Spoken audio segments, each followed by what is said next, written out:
Sudah perlukah reformasi jilid 2? Oleh Anton Permana dari Tanhana Dharma Manggrava Institute. Menurut saya, permasalahan Indonesia hari ini bukan lagi pada siapa presiden, siapa oposisi, bahkan ancaman COVID-19 lagi. Cukup semua itu menguras habis energi kita dan mengalihkan fokus perhatian kita selama ini. Permasalahan kita hari ini yang paling darurat itu adalah ancaman hilangnya kedaulatan negara yang beralih ke bawah kendali kelompok elit global dan para cukong. Tanpa kita sadari, ternyata reformasi telah memporak-porandakan sendi bernegara kita. Konstitusi kita disulap jadi liberal, budaya kita ditukar menjadi super liberalis dan sekuler. Reformasi ternyata hanya halusinasi indah yang melenakan. Pasca reformasi, bangsa kita kehilangan arah, kehilangan panutan. Karena secara sistematis, sesama anak bangsa diadu domba. Anak-anak PKI dihidupkan kembali dan dijadikan sebagai ujung tombak pendobrak runtuhnya Orde Baru hingga sekarang. Kelompok fundamentalis direkrut untuk dijadikan bom beri agenda Islamofobia.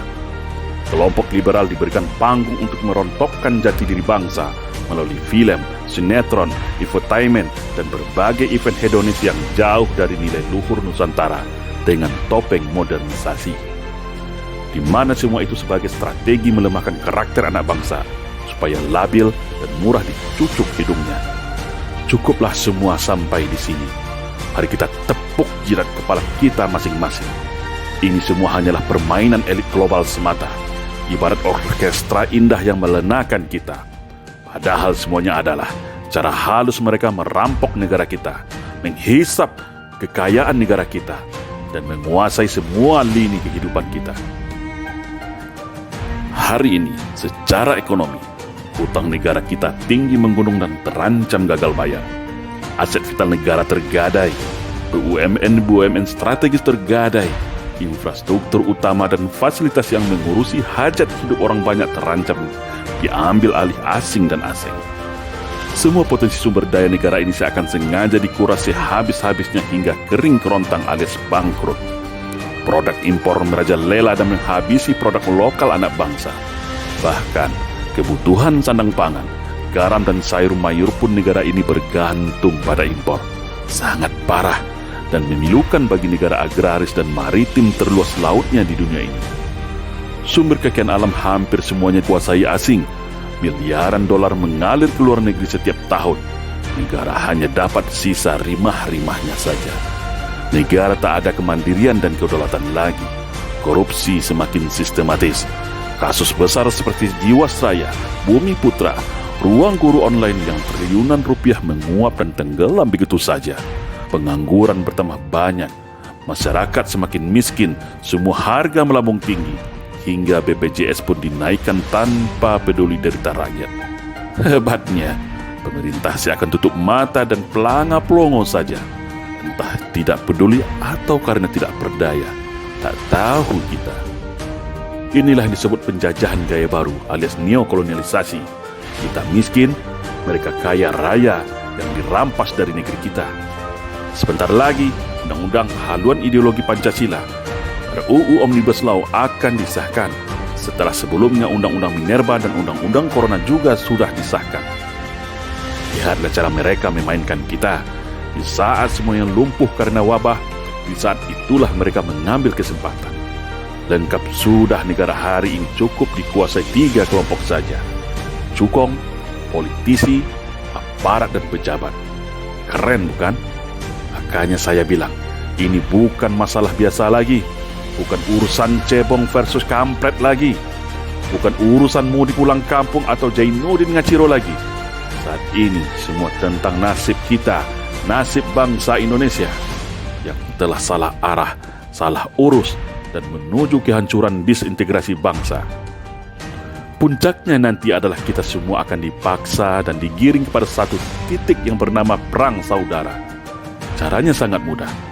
Lukai dan sakiti sekelompok mayoritas agar reaktif dan radikal.